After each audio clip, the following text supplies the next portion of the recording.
በወንድማችን እፎይ ጉዳይ የኢትዮጵያ ቴሌቪዥን በአደባባይ ዳኛ አርጎ ከመካከል በተዘዋዋሪ ቃል እንገለዋለን ብላለች።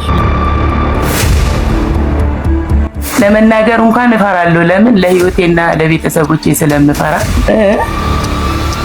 ክርስቲያን ነሽ? አንዳንዱ የመካ መዲናውን አምጥቶ ያሳየኛል። ኦርቶዶክስ የምትባል የለችም ይላል። አንድ መስቀል አደባባይ ላይ እኔ ለኢቢኤሶች ጥያቄ አለኝ። ኢቢኤሶች ለምንድን ነው የዚህ እህታችንን ቪዲዮ ያጠፋችሁት? ጠቅላይ ሚኒስትራችን በጠላ ነው እንደሚቀሙት ግን እኔ መሐሪ ሁሉን መርሻዬ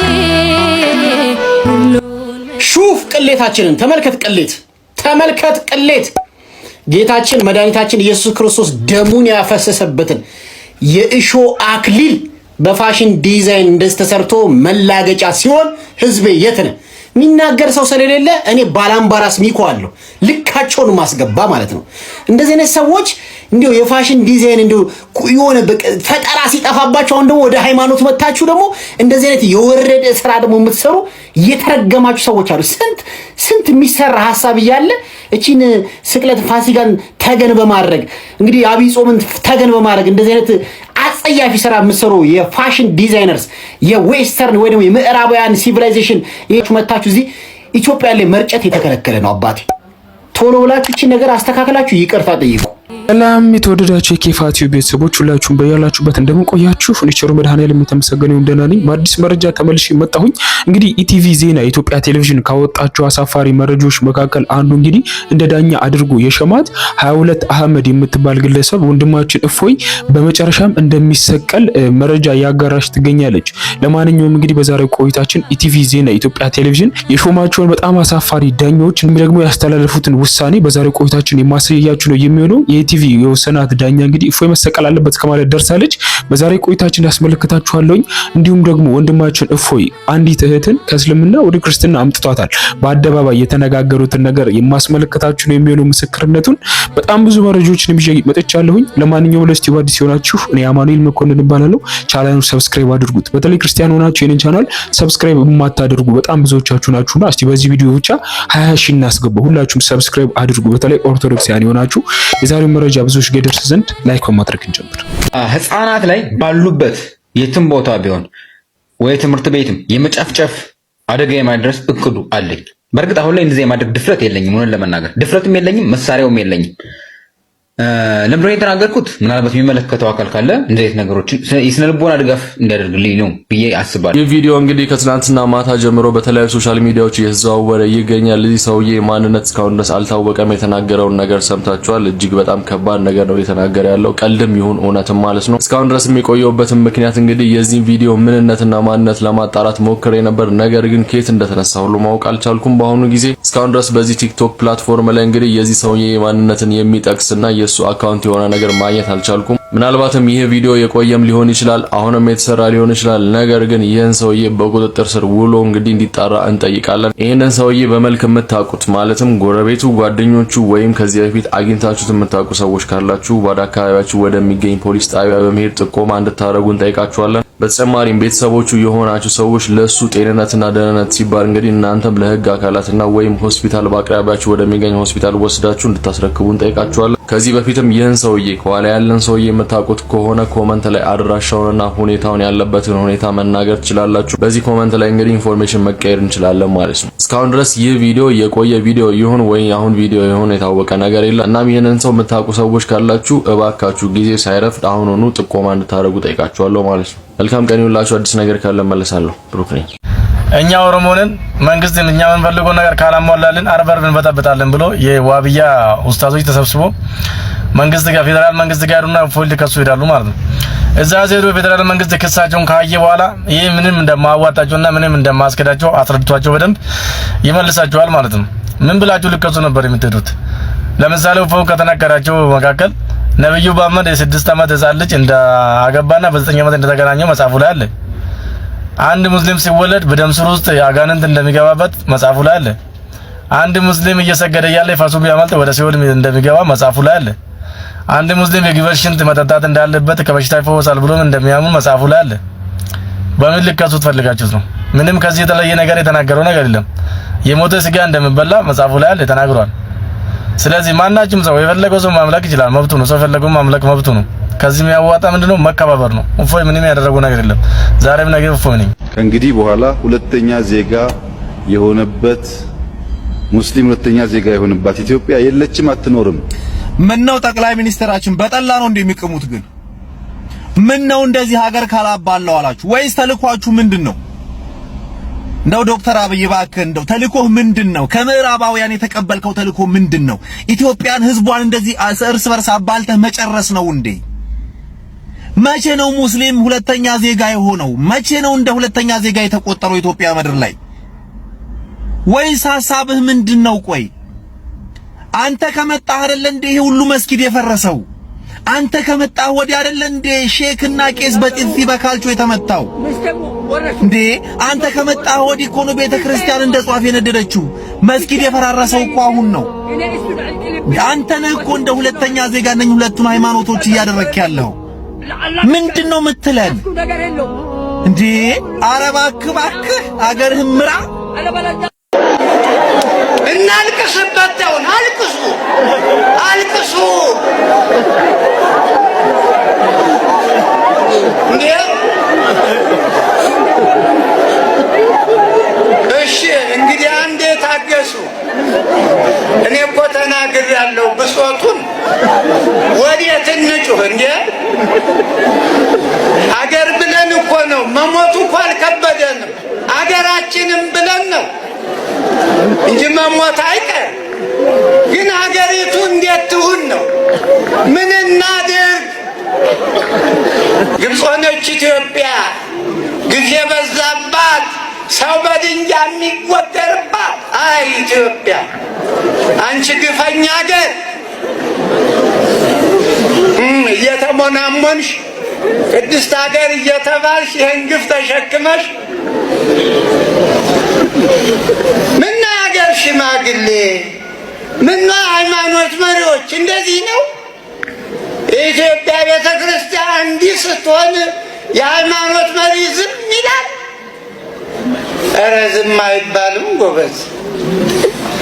እኛ እኮ ለኢትዮጵያ ጥሩ ፖለቲካ እንዲወርድ እኮ ቀድሰን ሀገራችን ኢትዮጵያን ባርክ እያልን መሪዎቿን እድሜ ስጥ እያልን የምንጸልይ በድንጋይ እንወገር? ኧረ ግፍ ነው። ኧረ ባስልዮስ ተነስ፣ ቴዎፍሎስ ተነስ፣ ተክለ ሃይማኖት የተርክ፣ ጳውሎስ ጀግናው የተርክ።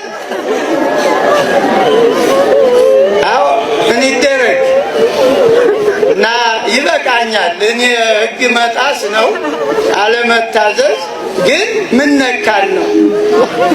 ምን ነካን? ድግሪ ጭነን እንዲህ የተጃጃል ምን ሆነን ነው? እዚህ በኋላ ለፎይ ያለ ምክር ምንድነው? መተህ ወንጌል የሚሰበክበት ነው ብለህ መተህ እኛ መሀልም ዝም ብለህ ልብስ ቀይረህ ስብከት እንዳትጀምር አደራህን። ከስብከት በላይ ተጠርተሃልና ትልቅ አደራ ይዘህ መጥተሃልና ልብስህን እንዳትቀይር። በዛው በጀለብያህ ቢሆን ኢየሱስ ክርስቶስን ስበከው እባክህን። እፎይ ከነ ሙስሊም ቆምህም ቢሆን ከኢየሱስ ጋር ቆይ እባክህ አደራህን። ልብስህን ከነጺምህም ቢሆን እዛው በቃ ጌታ እንዳስነሳ። ጌታ ከጺምህ ጉዳይ የለውም። ጌታ ከጀለብያህ ጉዳይ የለውም። ጌታ ከሱፍ ጉዳይ የለውም። ያንን ጉዳይ ያስክ። እፎይ እባክህን እባክህ ጌታ አስነስተዋል። እኔ ሳሳለሁ። ጌታ በኃይለኛው ላስነሳቸው ሰዎች እሳሳለሁ። አሁን ክርክሩን ከነ ኡስታዝ ጋር ምናምን ጋር ያለውን ክርክር አቁምና ጓዳ ግባና ከጌታ ከኢየሱስ ክርስቶስ ጋር ተመካከር። ቃሉን አንብብ፣ ታጠቅ፣ በኃይለኛ አስታጥቆ ያውጣ። የምድሪቷን መርገምት የምትገፍ ሁንልኝ። እኔ ለእፎይ አደራ አለኝ። ቀጣዩ የቤት ስራ ኢየሱስ ክርስቶስን አዳምጠ ትልቅ መልእክት ይዘህ እንድትመጣ፣ አገርን የሚለውጥ ትውልድን ነፃ የሚያወጣ ነገስታትን መስመር የሚያስይዝ እነዚህ ክፎቹን ደግሞ ረፉተው የሚል ትክክለኛ መልእክት እንደ ጳውሎስ ይዘህና እባክህን ተድረስ እንዳቀር ብዙዎችን ሲያዝናና ከነበረው ቪዲዮዎች መካከል አንዱ ይሄ ነውና አንዳንድ ሰዎች በእርግጠኝነት ወንድማችን እፎይ ፕሮቴስታንት የሚመስላቸው አሉና ከዛ ሐሳብ ደረጃ ነው ይሄን ነገር የሚያስቀምጡት። እፎይ ግን ኦርቶዶክስ ነው። ይሄ ደግሞ በግልጽ የታወቀ ነገር ነውና እንግዲህ አንዳንድ ፕሮቴስታንቶች በዚህ ደረጃ ልክ መቆርቆራቸውን እያሳዩ አሁን ደግሞ ለብቻ እያሰብክ ጌታን ተቀበል እስከማለት ደርሰዋልና እንግዲህ ከዛም አልፎ ልጁ እየሰራ ያለውን ነገር ሁላችሁም እየተመለከታችሁት ያለ ነገር ነውና ስለዚህ እፎይ ኦርቶዶክስ ነው፣ ከዚህ ውጭ አይደለም። ለማንኛውም ሌሎች መረጃዎች አሉ፣ እነሱ ላስመልክታችሁ። ሸናችሁበት፣ አቃጠላችሁት፣ ረጋገጣችሁት። እዚህ መጽሐፍ ቅዱስ ላይ የሸኑና ያቃጠሉ ሰዎችን እንበቀላቸዋለን። አዎ የምንበቀላቸው ግን የክርስቶስን ፍቅር አሁንም ወደ አደባባይ በማምጣት ብቻ ይሆናል። ክርስቲያን ነን የምትሉ ሰዎች ኢየሱስ ክርስቶስ የዓለም ጌታ ነው እያላችሁ ጻፉልኝ። ሪፖስት፣ ኮፒ ሊንክ፣ ሼር ማድረጋችሁንም እንዳትረሱ። ውጊያችን ከስጋና ከደም ጋር አይደለም፣ ከአለቆችና ከስልጣናት ጋር ከመናፍስ ጋር እንጂ። ከዘላለም ሞትና ቅጣት ያመለጥንበት ይህ መጽሐፍ ዛሬ ሲቀደር ሲቃጠልና ሲሸናበት አየሁኝ። እንደ አንድ ክርስቲያን ልቤን የሚያቆስል የሚያቃጥል ነገር ቢሆንም ምሬቴንና ንዴቴን ግን ዋጥ ለማድረግ ሞከርኩኝ። አዎ ይህ መጽሐፍ ብዙ ትውልዶችና ብዙ ሺህ ዓመቶችን አቆራርጦ የመጣ በእሳትና በውሃ የተፈተነ መጽሐፍ ነው። እነዚያን ያለፉት ክፉ ዘመናትን ያለፈ መጽሐፍ አሁን በማንም ተራና ውዳቂ ሰዎች ሊወድቅ ሊዋረድ አይችልም። ምክንያቱም እኛ ያመንነው ጌታ በመንፈስ ነው። አዎ ስጋችንን ሊያገኙት ይችላሉ። በውስጣችን ያለውን ሰላምና ደስታን የሞላንን ክርስቶስን ግን ማንም መጨበጥ መያዝ አይችልም። እሱ ዓለምን እንደዚህ ትልቅ አድርጎ እየሰራ እሱ ደግሞ ምን አይነት ትልቅ አምላክ ሊሆን እንደሚችል ገምቱ። ይሄን ድርጊት የፈጸመው ሰው አንድ ግለሰብ ነው። ሌላውን የተከበረውን ማህበረሰብ ማንቋሸሽና ማዋረድ መኮንንም አስፈላጊ አይደለም። አሁን ይሄን ስናገር እንግዲህ አረ በሉ ታብታብ አድርጉ። መጡ ደግሞ ቆይ መጡ ደግሞ ውጭ ያላችሁ ገባ ገባ በሉ፣ ገባ በሉ፣ ገባ በሉ፣ ገባ ገባ በሉ። ውጭ ያላችሁ ገባ ገባ በሉ፣ ላስነጥስ ትንሽ። ስለዚህ ጊዜው እናንተ ስለሆነ ብዙ ነን ትላለህ። አንዳንዱ የመካ መዲናውን አምጥቶ ያሳየኛል። የመካ መዲና ተመልከት፣ እኛ እስላሞች እንደዚህ ብዙ ነን፣ ኦርቶዶክስ የምትባል የለችም ይላል።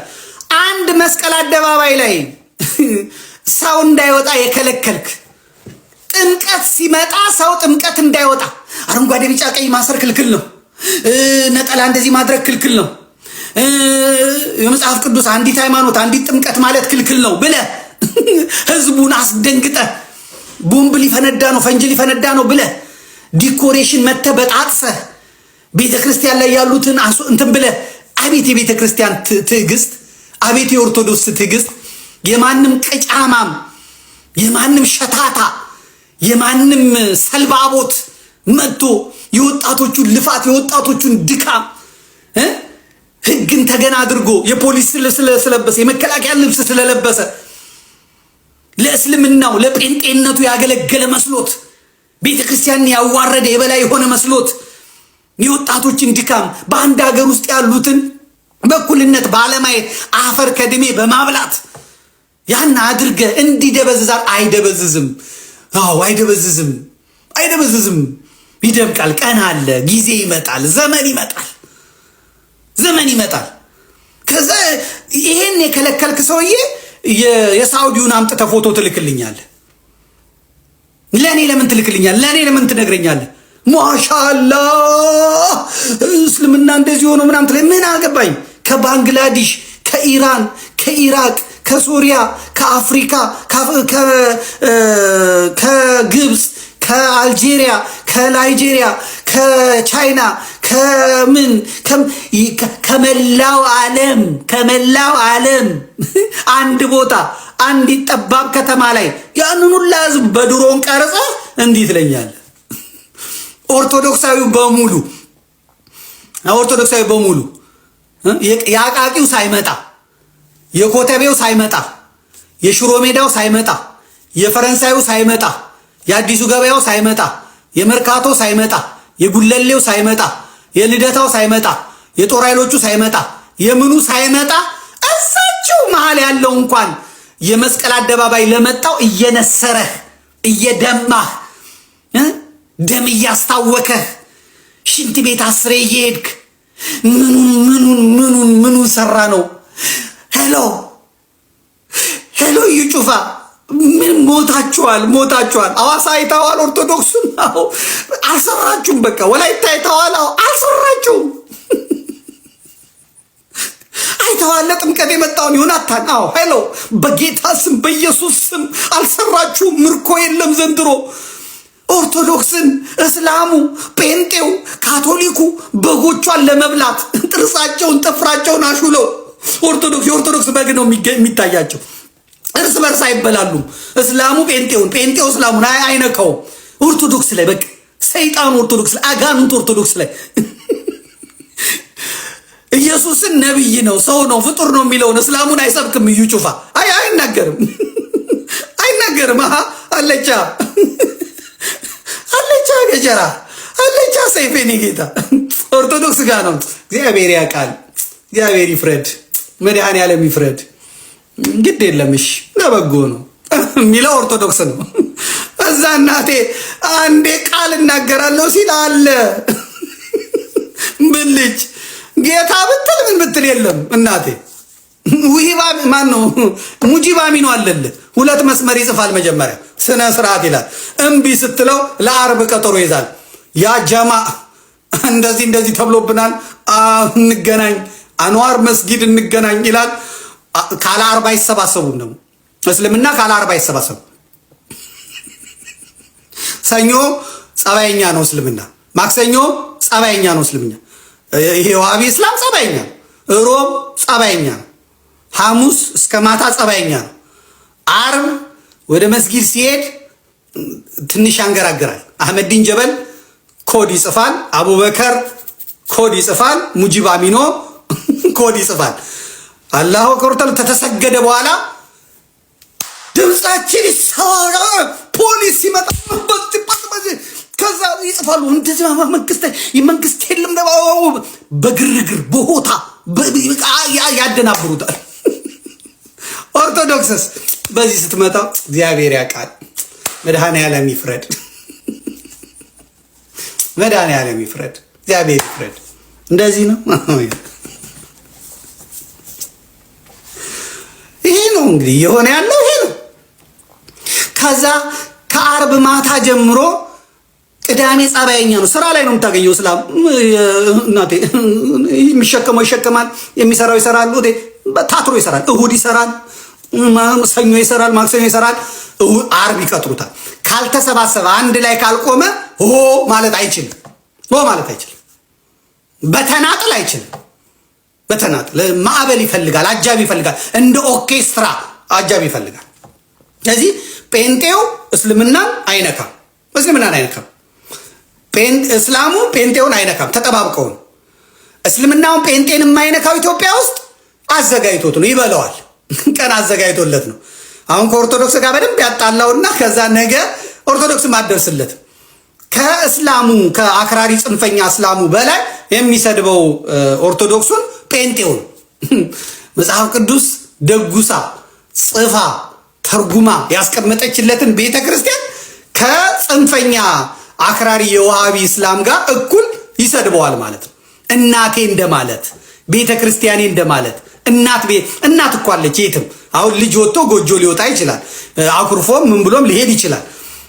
ጴንጤ ከዋሃቢ እስላም እኩል እናት ቤተክርስቲያንን ሲሰድብ፣ ያውም ጴንጤ ጌታ የሚለውን ኢየሱስ ክርስቶስን እሷ የጌቶች ጌታ የአማልክት አምላክ የነገስታት ንጉስ እግዚእነ ወአምላክነ ወመድኃኒነ ኢየሱስ ክርስቶስ የምትለው ጌታዬ አምላኬ መድኃኒቴ የምትለውን ክርስቶስን በጌትነቱ በአምላክነቱ ከነሙሉ ክብሩ ይዛ የጠበቀችለትን ኦርቶዶክስን አሮጊት ይላታል፣ ይሰድባታል፣ እቺ ጣዖት አምላክ ይላታል። እና ይሄ ትክክል አይደለም። ስለዚህ እስላሞች መረጋጋት አለባቸው፣ መረጋጋት አለበት። በተለይ ጽንፈኛው የዋሃቢ እስላም መረጋጋት አለበት። አሁን አቡበከር ለእሸቱ ሲናገር ሰምቼዋለሁ። በጣም አቡበከር በጣም የሚገርም ነገር ነው። ከእሸቱ ጋር ሲያወራ ቅድም ስሰማው ነበር፣ እግዚአብሔር በሚያውቀው ዛሬ ነው የሰማሁት። እንደውም እኔ ከዚህ በፊት አልሰማሁትም። ምንድን ነው ያለው? የምንከራከር ሰዎች እኔ እኮ ስለ ጥያቄ እንኳን ቢኖረኝ የኦርቶዶክስን መጽሐፉን ማወቅ አለብኝ፣ መጽሐፍ ቅዱስን ማጥናት አለብኝ፣ መጽሐፍ ቅዱስን ማወቅ አለብኝ። ዝም ብዬ ተነስቼ መጥቼ እንዴት መጽሐፍ ቅዱስን እጠይቃለሁ? እንዴት እንደዚህ ይላለሁ? ይሄ ትክክል አይደለም ማለት ይሄ ነው እውቀት። አቅምን አውቆ መኖር ጥሩ ነው፣ ታላቅ ችሎታ ነው። ከዛ እስላሙ አውቃለሁ ብሎ ሲመጣ መጽሐፍ ቅዱስን እጠይቃለሁ ብሎ ሲመጣ እዚህ ደግሞ ኦርቶዶክሱ ቁርአኑን ይገልጥላል ማለት። አሁን የሰውዬ ጥሪ ያቀረበ መስጊድ ላይ ነው የሚናገረው። ስሙት፣ አሰማችኋለሁ እና በጣም ጥሩ አይደል? ልቀጥል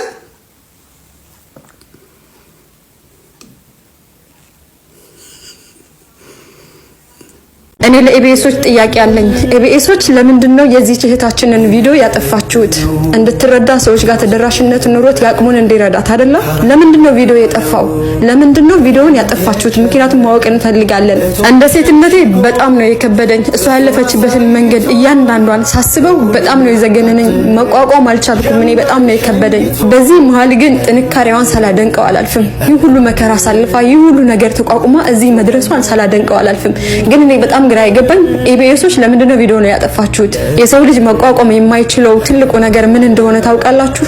ረሃብ ነው።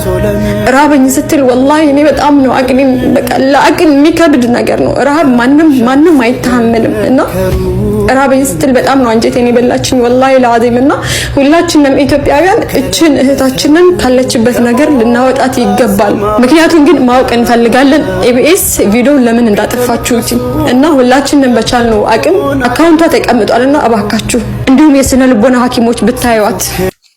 ሰሞኑን እንግዲህ አነጋጋሪ የነበረው የዚች እህታችን ጉዳይ ነውና በጣም አሳፋሪ ነገር እንደተደረገ ሁሉም የኢትዮጵያ ሕብረተሰብ ያወቀው ነገር ነው። ምክንያቱም ስለዚህ ልጅ ለመረዳት ሃይማኖት አይጠይቅም፣ ዘር አይጠይቅም፣ ሰው መሆን ብቻ በቂ ነውና እንግዲህ አንድ ሰው ህመም ሊደርስበት ችግር ሊደርስበት ይችላል። እንደፈለገ ቢሆን ግን ይህንን ህመምና ችግር በአደባባይ ወጥተህ እንዳትናገር ማለት የትኛውም አካል ይችላል ብዬ አላስብም እና እህታችን ላይ ደረሰው ነገር በጣም የሚያሳዝን ነው። በጣም ብዙዎች አዝነዋል።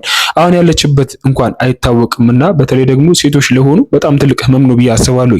ቪዲዮዋ እንኳን እንዲጠፋ ተደርጓል ከኢቢኤስ ቲቪ ላይ እና በዚህ ደረጃ ልክ የሚንቀሳቀሱ አካላትን ከማውገዝ ውጪ ምንም የምንጠቀመው ነገር ይኖራል ብዬ አላስብምና ብቻ እግዚአብሔር አምላክ እህታችንን ባለችበት ቦታ ሁሉ ሰላም ያድርጋት ይጠብቃት እላለሁኝ። ለማንኛውም ወደ ርዕሳችን ስንመለስ እንግዲህ ኢቲቪ ወይም ደግሞ ብዙዎቻችን ያደግንበት ቻናል ታውቁታላችሁ። ኢቲቪ ወይም ኢትዮጵያ ቴሌቪዥን ከሾማቸው ዳኞች መካከል አንዷ ሴት ነችና በፌስቡክ ገጽ ልጥፏ ላይ እንግዲህ እፎይ ሆነም ቀራ በየትኛውም በኩል ሊሰቀል እንደሚችል ሀሳብ የተናገረች ትገኛለች። እስቲ አንድ ቪዲዮ ላስመልከታችሁ። በወንድማችን እፎይ ጉዳይ የኢትዮጵያ ቴሌቪዥን በአደባባይ ዳኛ አድርጎ ካስቀመጣቸው ሰዎች መካከል ሀውለት አህመድ የተባለችው ግለሰብ በፌስቡክ ፔጇ ወንድማችን እፎይን አስመልክቶ እንደዚህ አይነት ልጥፍ ለጥፋለች። እንግዲህ እንደዚህ ነው። ከልጥፉ ውስጥ መካከል በተዘዋዋሪ ቃል እንገለዋለን ብላለች። ይህ ባለማተብ አንድ ቀንም ሰይፍ ካንገቱ ተለይቶ አያውቅም። አንገቱ ላይ ማተብ ያንጠለጠለ በሙሉ እንደዚህ በአደባባይ ሞት እየታወጀበት ይገኛል። እኔ ሞት የተፈረደብኝ እፎይ ነኝ። ወንድማችን እፎይ በሄድክበት ሁሉ መብራን ጥላ ከለላቱን ዛሬም ነገ እፎይ ነኝ። እንግዲህ ቪዲዮን እንደተመለከታችሁት ነው። በየትኛውም ደረጃ ልክ አሁን ሚዲያዎች ራሱ ለማን እየሰሩ እንደሆነ በቃ መወሰን ራሱ አቅቶናል። በጣም እየተጨናነቀ ያለ ነገር ነው ያስባለውና ስለ ወንድማችን እፎይ በዚህ ደረጃ ልክ እየወጡ የሚናገሩት እንግዲህ ቦታው ብቻ ስላላቸው ብቻ ሳይሆን ሃይማኖታቸው የሚያስገድዳቸው ይመስለኛልና እችን እህት እንደምትመለከቷት እንግዲህ በዚህ ደረጃ ሊቆጣ መናገሯ የሆነ አይዞሽ ያላት ሰው እንዳለ ነው የምንመለከተውና በዚህ ደረጃ ልክ እንዴት ለመድፈር እውነት እፎይ ሲሰቀል ዝም ብሎ የሚያይ ሰው አለ ወይ የሚለውን እንግዲህ ብዙዎቻችን ከልባችን ውስጥ ልናስገባው ይገባል ብዬ አስባለሁኝና ስለዚህ በጣም ትላልቅ ሚዲያዎችን የያዛችሁ ሰዎች በሙሉ ለምታደርጓቸው ለምታስቀምጧቸው መልእክቶች በሙሉ መጠንቀቅ ይገባል ብዬ አስባለሁኝ። ለማንኛውም እኛ አሁንም ምንም ዞር ያለንበት ነገር የለም። እኔም እፎይ ነኝ ከማለት ውጪ የምንናገረው ነገር የለም። ሁላችሁም ኮሜንት ላይ ሐሳባችሁን ግለጹ። እኔም እፎይ ነኝ በሉ። በመጨረሻ ማስመለከታችሁ ቪዲዮ ወንድማችን እፎይ ወደ ክርስትና ካመጣቸው እህቶች መካከል አንዷ ነች። ደስ የሚል ምስክርነት ነው። እሷን እናድምጣትና ሐሳብ ሰጥተን እንጨርሳለን። ቢያንስ ለመናገር እንኳን እፈራለሁ። ለምን? ለህይወቴና ለቤተሰቦቼ ስለምፈራ። ያው ብቻ ግን ክርስቲያን ነሽ? አሁን ክርስቲያን ነኝ። ወይ በስማም ደስ በሚል ሁኔታ ለዛውም ቢያንስ 17 ዓመት ቆይቻለሁ በእስልምና ውስጥ። በእኔ ህይወትና በቤተሰቦቼ ውስጥ አንድም ክርስቲያን የለም ከኔ በስተቀር ማለት ነው። እና አንድ የተወሰኑ ሰዎች እኔን ተከትሎ እየመጡ ነው እና ምን ልልክ መሰለ በመጀመሪያ የረጅም ጊዜ ታሪክ ነው ይሄ የምነግርህ ነገር በጣም አስቸጋሪ በነበረ ሁኔታ እኔ በልጅነቴ ገና አፌን የፈታሁት በእስልምና በቁርአንና በኪታብ በሐዲስ ነው በተፍሲሮች ነው አፌን የከፈትኩት አፌን መጀመሪያ የፈታሁት ማለት ነው ለምን ዓለማዊ ትምህርት እንኳን መማር በመከለከልበት ሁኔታ ማለት ነው ግን አንዳንዴ በቃ በራሴ ጉልበት የወጣሁበት ምክንያት ብዙ ውሸቶችን ሲሰማ በጣም በቃ ራስ ምታት የሚሆንብኝ ነገሮች በቃ ቤተሰቦቼን እህቶቼን ወንድሞቼን እንዴት ማሳመን እችላለሁ የሚል ነገር ካንተ ያገኘሁት ነው በጣም በእውነት አድምጡ ስሙት ብዬ የምሰጥ ነገር እና እኔ ይሄ ነው ብዬ ልደረድርልህ ላልችል እችላለሁ በእርግጥ ማለት ነው ግን በጣም ምንጊዜም እኔ በቤተሰቦቼ በእናቴ በአባቴ በወንድሞቼ በአጎቶቼ ሲጀመር አጎቴ አንቺን መግደል ጃሃድ ነው ብሎ በላይ ላይ ብላ ያነሳብኝ ሰው ነኝ እኔ በጣም ማለት ነው ብላ አንስቶ ሊያርደኝ እስከምነሳ ሰው እስከሚያድነኝ ድረስ ደርሼ ያመለጥኩኝ ነኝ እኔ ማለት ነው እና ምንድነው ውሸት እድሜ ልክ ውሸት አንድ ነገር ስጠይቅ ማወቅ እንጂ መጠየቅ የለብሽም በቃ በተለይ ሴት ስትሆን ቅድም ስትናገር ከውስጤ ነው የሆነ ኡስታዝ ሲናገሩ ላይቭን በጣም ነው የምከታተለው የሆነ ኡስታዝ ሲናገሩ ያሰማው ነገር ትክክለኛ በእስልምና ላይ ያሉ ሴቶች ለማወቅ ሳይሆን ለመገደድ የተዘጋጁ ታውቃለህ በቃ የመስዋዕት በግ ምን ብዬ ልንገር እንደዛ የምዘጋጁ ናቸው በእስልምና ውስጥ ሴቶች እውነት ለእውነት ከሆነ ሳያውቁ ሳይወዱ በጭፍን ተጎትተው የሚኖሩ ማለት በእስልምና ውስጥ ሴቶች ናቸው የበለጠ እና ህፃናት በቃ ህፃናት ሴቶች በተለይ ለምን በእኔ ማህበረሰብ ውስጥ እኔ ሲጀመር ወደ ሰበታ የሚባል አካባቢ ውስጥ ነው ተወልጄ ያደግኩት ያው እንዲህ ነው ብዬ አቅጣጫውን ብነግርህ አቅጣጫውን ይደርሱብኝና ችግር ይመጣል ማቃለህ ስለምታቅ ነው እና በጣም አስቸጋሪ ውሸት በቃ አንድ ነገር ሲሆን የምታያቸው ግድያ በቃ ጃሃድ እንዲያደረገ እንዲያካደ እንዲህ የተናገረ ሰው መገደል አለበት ጃሃድ በቃ ስለመወገር ስለመገደል በቃ ሐሳባቸው እንዲህ አይነት ነገር ነው ጭንቅላታቸው ላይ የሚመጣ ለምን እነሱ ታውሯል በቃ እውነት ባልሆነ ነገር ታውሯል በአጠቃላይ ማህበረሰቡ ታውሯል እኔ ይሄንን ነገር በቃ በምን አይነት ከውስጡ ልውጣ ብዬ ራሴን በምን አይነት መልኩ አርጌ ከውስጡ እንዳወጣው ለነገር እስቲል በቃ አሁን ነው የተው እሱን ራሱ የተወሰኑ ቤተሰቦች ናቸው በቃ የራሷ ጉዳይ ብሎ የተወኝ እንጂ ወደ እናቴ ወዳት እናት አለችኝ የግድ ሃይማኖቴን ቀይሬ እኔ እግዚአብሔርን እንደው በምወድ መልኩ ሲጀመር ተቀብዬ የቤተ ክርስቲያንን ትምህርት ሙሉ በሙሉ ተምሬም ብዙ ነገሮችን ተቀብዬ ስለምኖር ተናም ለመናገርም ደፍሬ አፌ ሞልቼ ለመናገርም አልፈራም በጣም በቃ ድሮ ፈራ ነበር አሁን አልፈራም ግን እንደዚህ ነው ብለህ ፊት ለፊት ብትናገር ለአንድ ለነፍሴ ሳይሆን የምፈራለት ሰው ይኖራል ለዛ ስባል ነው ብዙ ነገሮችን መደበቅ የምፈልገው ግን እስቲ እስካሁን ድረስ እንኳን ስለ ግድያ ስለ ክፉ ነገር ሰውን በቃ ጃሃድ ስለማድረግ ስለ እውነታውን ነገር ስትናገራቸው ስለ ስራቸው ስትናገራቸው ይሄ እኮ እንዲህ አይደለም ይሄ ትክክል አይደለም ይሄ እኮ እንዲህ ነው የምለው እንዲህ ነው ብለህ ትርጉም ስትተረጉማቸው እያወቁ አያውቁም ምን ብዬ ልንገር በቃ እያወቁ አያውቁም እውነት የሆነ እያዩ እውነት አይደለም ለነሱ እያወቁ ጭፍን ታውቃለህ በቃ ጭፍን ዝም ብሎ አይንን ጨፍኖ መሄድ እንደዚህ አይነት ሃይማኖት በቃ በእስልምና ውስጥ ያለው እና እኔ በጣም በቃ በምን አይነት አድርጌ ወንድሞቼን ቤተሰቦቼን አሳምኜ ወደ ራሴ እንደማመጣ በእርግጥ በቅርቡ ያጎቴ ልጅ ወደ ራሴ ተላቅያታለሁ ከበፊትም ደግሞ አንድ የዘመድ ልጅ እንደዚህ እኔን ተከትላ በቃ ብዙ ነገሮችን ተምራ ወደኔ መጣለች በቅርቡ ማለት ነው ቢያንስ ከ2 ወርና ከ3 ወር በፊት ለምን እነሱም እንደኔ በቃ ሐፊዞች ናቸው በቃ ሐፊዘል ቁርአን ናቸው በጣም በቃ ተውራትን ሐዲስን ሁሉንም ነገር በቃ ተፍሲርን ሁሉ የጨረሱ ልጆች ናቸው እየመረመሩ ሲሄዱ ያውቃሉ እያወቁ ግን ጭፍን ናቸው ማወቅ አይፈልጉ ለእውነቱ ከሆነ ማወቅ አይፈልጉ እያወቁ እና አንተ መታደር ነገር ለሁሉም ትምህርት ለሁሉም አንተ ትክክለኛ መሆኑን ሳያውቁ ቀርቶ ይመስላል አሁን እንደዚህ የሚከራከሩ ለምን አንተን ስተት ውስጥ ለማስገባት የሆነ አንተ የምትለውን ነገር ወደ ሌላ ነገር ቀይሮሱ እንዲህ አለ ብሎ ሚዲያ ላይ አውጥቶ ያንተን ስም ለማግደፍ ነው አንተ ደግሞ ይሄንን ነገር መጠንቀቅ አለብህ አንድና አንድ የምልክ ነገር በቃ አሁን እንኳን እንዲህ ነው ብዬ በመናገራቸው ሰዓት በቃ የምነግሩኝ መልስ ትክክለኛ መልስ አይደለም። በቃ ለምን መጥፎ ቃል እኔ አውቄ ነው በቃ ያንተ ላይቭ እንደማይ እያሳየኋቸው እንዲያውቁ የማያውቁትን ይሄንን መረጃ እንኳን የማያገኙትን እንዲያገኙ አድርጌ ነው አውቄ ማሳያቸው። በቃ አውቄ ሰብስቤ እንዲያዩ ማደርጋቸው ለምን ማወቅ ስላለባቸው እንዲደፍሮ የተናገራቸው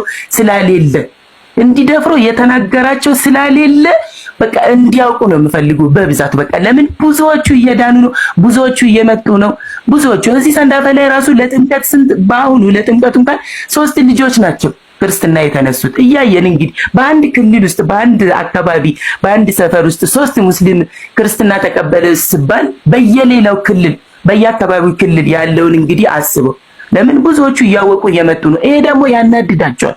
ስለምናደዱ የሚያደርጉት ነገር ጥሩ ነገር አይደለም። ስለዚህ ይሄንን የምመጣብህንም እየተቋቋምክ ግን ክፉ ነገር ከአፍ እንዳይወጣ ጠብቅ። ለምን እኔ ታርጌታቸውን ስለማቅ ነው። ያንተን ክፉ ነገር የማያውቁት ዝም ብሎ የሚመልሱትን መልስ ያልተማሩትን እንኳን ካንተ ጋር መከራከር የሚመጡት እኮ ያንተ ተናገርከው ትክክለኛ መሆኑን ሳያውቁ ቀርቶ አይደለም። ግን ለምንድን ነው የሆነ በቃ ከአንተ አፍ ጠብቆ እንዲህ ነው ብሎ ነገ አንተን ህዝብ ፊት እንድትጠላና ህዝብ ፊት እንድትወርድና እሱ እንዲህ ብሏል እኮ ብሎ አንተ እንድትወርድ ሊያደርጉ። ይሄን ነገር ደግሞ ተጠንቀቅበት እና ተጠንቀቅና ስራበት። እኔ በጣም እኔ እንጃ እኔ ይሄ ነው ብዬ ለመናገር ቃላት ያንሰኛል። ለማንኛውም እንግዲህ ለዛሬ ያዘጋጀሁላችሁ ቪዲዮ ይህንን ይመስላል። እንዴት ተመለከታችሁት? ሀሳባችሁን ኮመንት ላይ ግለጹና ወንድማችን እንግዲህ የተጠራው ለወንጌል ብቻ አይደለም ይልቁንስ ብዙዎችን ለመመለስ ነውና ይሄም ደስ የሚል ምስክርነት ነው። እንግዲህ በሱ ምክንያት አሁንም ጥቂቶች ብቻ ሳይሆኑ ብዙዎች እንደሚነቁ ተስፋ እናደርጋለን። ምክንያቱም እሱ ተናግሮ ያልነቃ ሰው የለም። ምናልባት በጨለምተኝነት የምንጓዝ ሰዎች እስካሉንም ድረስ እውነትን መመርመርና በዛሽ ቦታ ላይ ማረፍ በጣም መልካም ነው ብዬ አስባለሁ። ለማንኛውም እንግዲህ ወንድማችንን የሰጠን እግዚአብሔር አምላክ የተመሰገነ ይሁን እላለሁ። አሁንም ቢሆን በጸሎታችሁ አስቡት፣ በቅርቡ ይመለሳል ብለን እንጠብቃለን። ለዛሬ ያዘጋጁት ቪዲዮ ይህንን ይመስላል። ብዙ ነገር እንደተማራችሁ ተስፋ አደርጋለሁኝ። በመግቢያ ላይ እንደተናገርኩት እንግዲህ አሁንም ትላልቅ ሰዎች ስለ ወንድማችን የሚያስቀምጡት ነገር ብዙዎችን ያስቆጣ ይገኛል። ስለዚህ ልቦና ይስጥልን። ሁሉም በራሱ ዘንድ እንዲያስቡ ነው የምንናገረውና ስለ እውነት ብቻ እንዲያወሩ ነው ትልቁ ምኞታችን። ለማንኛውም ቻናሉን ሰብስክራይብ አድርጉት። በተለይ ክርስቲያን ሆናችሁ ያያችሁ ሰብስክራይብ ማታደርጉት ለእናንተ ነው የሚሰራውና ሁላችሁም ሰብስክራይብ አድርጉት። ይሁን ግልፍተኝነት ምናምን እንዳይዛችሁ ሁላችሁም ሰብስክራይብ አድርጉት። ቀጣይ በአዲስ መረጃዎች ተመልሼ እመጣለሁ። ቸር እንቆይ።